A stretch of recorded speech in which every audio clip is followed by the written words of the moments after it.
o texto de São Paulo aos Efésios, desta segunda-feira, lembra-nos a misericórdia infinita de Deus.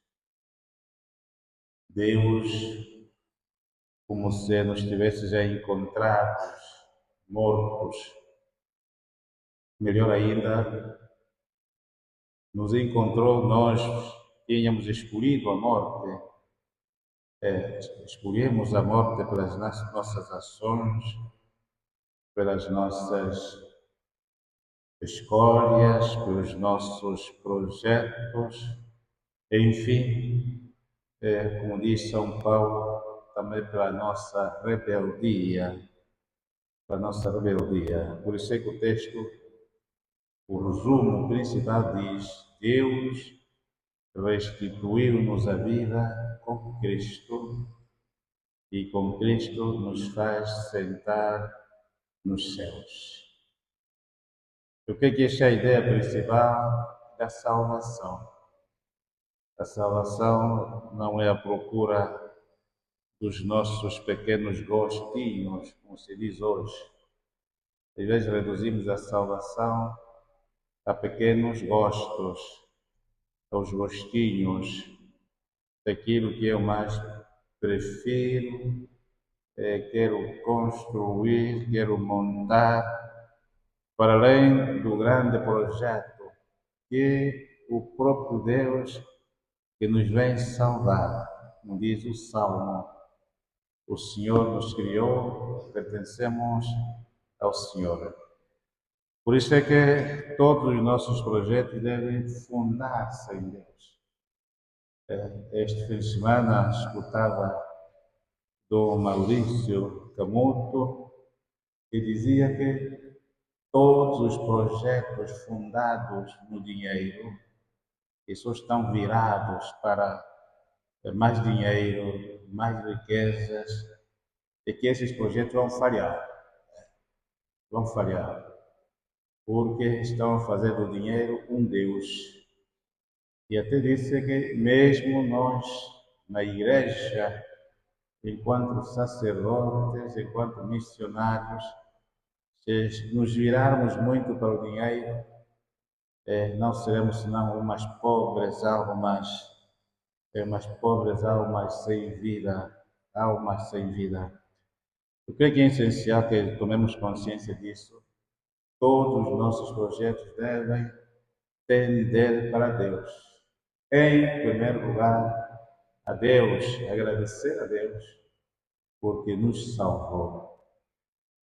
O Evangelho mostra-nos esta conversa não muito agradável, às vezes, entre nós, humanos, quando se trata mesmo de heranças.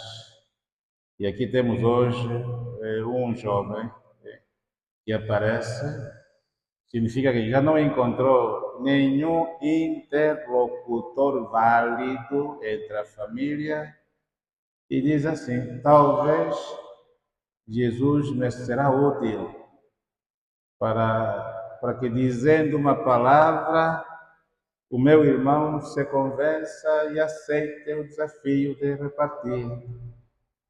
Só que Jesus não vai muito na conversa.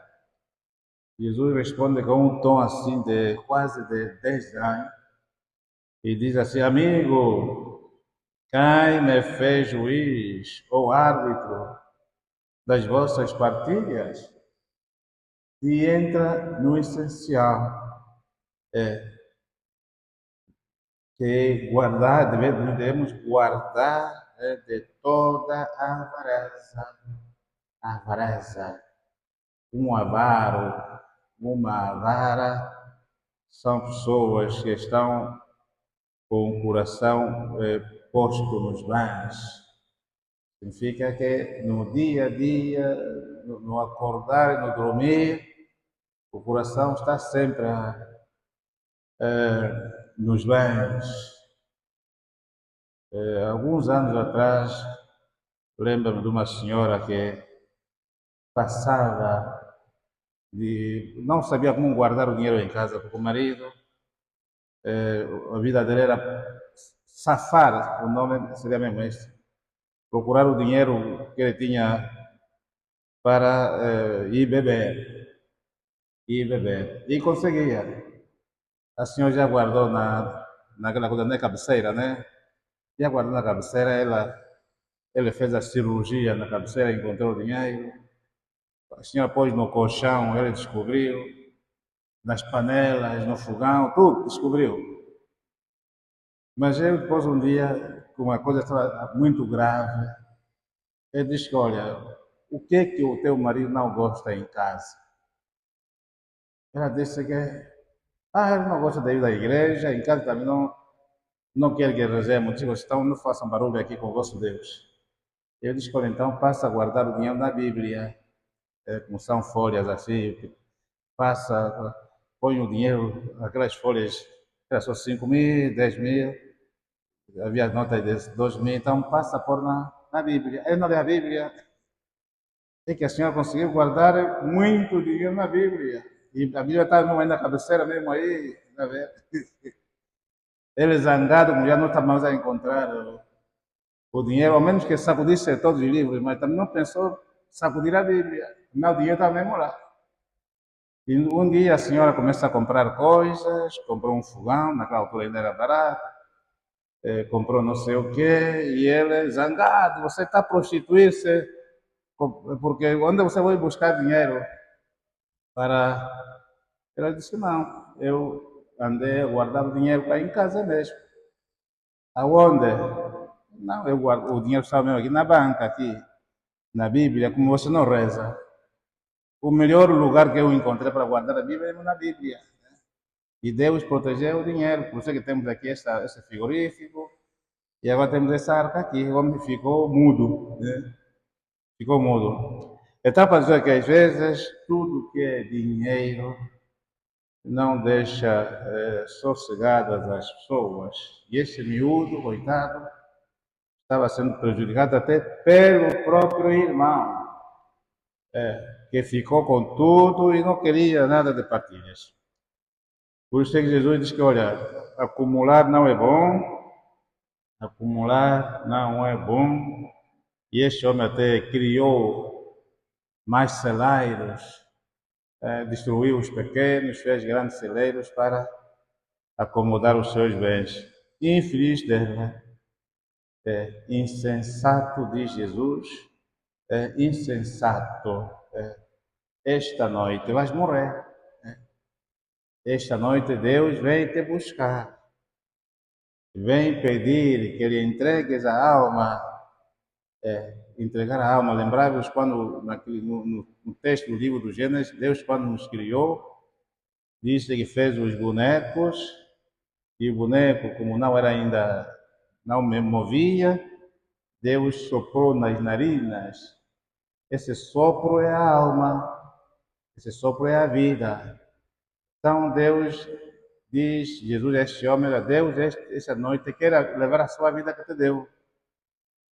Agora, o que acumulaste, né? O que acumulaste, para quem será? Tudo isso, para quem será? Então, creio que a nossa relação com os bens deve ser muito prudente, e por isso é que uma grande saída, dizia o Papa na mensagem agora do Dia Mundial das Missões, a nossa missão deve ser também a nossa caridade, por causa da carência de muitas missões, de muitos sacerdotes que trabalham em zonas muito complicadas. Então vamos procurar ter uma relação com os bens, uma relação bastante sadia, sem metermos muito a cabeça nas coisas, porque para cada dia vale a sua preocupação. Cada preocupação, o seu próprio dia. Não nos lancemos sobre as coisas que podem facilmente atrapalhar o nosso coração. Então, rezemos uns pelos outros, rezemos pelas famílias que vivem este problema. Nós em Luanda, quando as pessoas estão vivas, vá que não vá. Mas quando as pessoas desaparecem, sobretudo desaparecer aquele que se calhar é que deveria ser o mestre orientador das coisas, que escândalos nas famílias, escândalos. Até familiares que nunca vimos na nossa vida vão aparecer. Quer dizer, o meu irmão trabalhou muito, o meu irmão deixou muitas coisas, nós sabemos, a lista está aqui. Epa, senhora, por favor, passa aqui as coisas. Né? Como aconteceu com aquela nossa amiga que se tinha casado com um senhor que sim, casou-se civilmente porque se tinha divorciado com uma que já não vivia e que depois faleceu. Os filhos nunca deram cavaco, né? Nunca deram confiança à madrasta, que era bastante jovem em relação ao pai. O pai ficou doente, bastante doente. Estes filhos nunca vieram visitar o pai, nem cuidar dele. Aquela madrasta que cuidou do pai durante vários anos, em que era quase que não era autossuficiente. Imaginar cuidar de um homem que nem se pode levantar, né? Que tudo faz na cama. E essa senhora, apesar de ser jovem, você tinha metido na vida desse senhor, é que cuidou dele. Quando morreu, os filhos até vieram partir a casa dela. Passaram pela janela devido, partiram aquilo para ir buscar as joias e outras coisas que sabiam que o pai tinha. Nunca cuidaram dele durante a doença. Então, tudo isso por causa dos bens. Já começaram a dizer que não é nosso pai, é não sei o quê, não sei o quê, é nosso pai, mas na doença e no sofrimento eles não estavam nem aí. Então procuremos estar atentos e reafirmando a nossa fé, dizendo com o Salmo: o Senhor nos criou, pertencemos ao Senhor. Então vamos conduzir a nossa oração e rezemos para a preparação da nossa padroeira com a reunião que teremos hoje. Assim seja.